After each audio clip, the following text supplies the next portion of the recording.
Hey, what's up guys? Coach Geyer here, XIP Training and Ridgeline Athlete. And today, I'm gonna show you a few tweaks to a single arm cable row. Okay, a few tweaks that you can make to move in more planes of motion, kind of open up your range of motion in that movement, as well as how to make it a bit more dynamic, higher speed, okay, so that it will maybe transfer more effectively to the sports that you're playing or the sport of life. Because guess what? We're all athletes and we all must perform in some way every single day. So I've got my Ancore trainer hooked up to the squat rack. To begin with, let's just take a look at a single arm row. So I'm in this kind of a quarter squat position.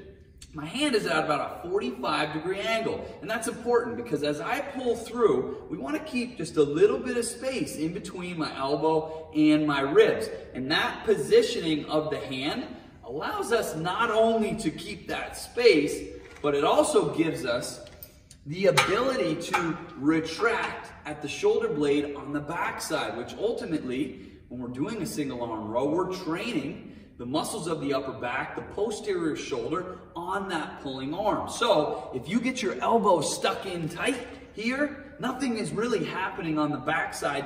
You're getting a lot of bicep forearm on the front, okay? And even maybe pulling yourself into this tilted forward position. So elbow out just a little bit from the ribs there, and that's gonna make a big difference with what's happening on the backside, what you're really after.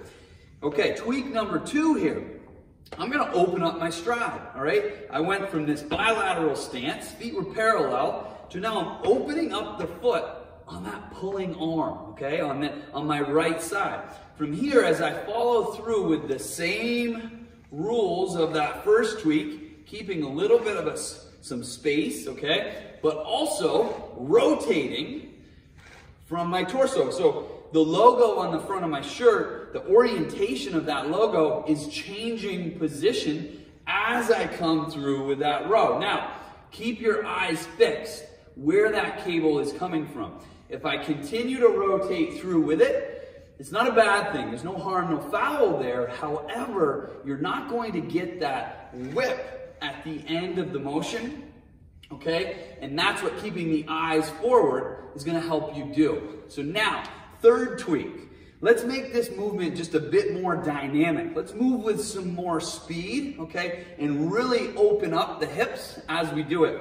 So I'm in this staggered stance. Now I'm gonna reach in a little bit further. I'm allowing this cable to protract my shoulder, or excuse me, my scapula, pull me out front.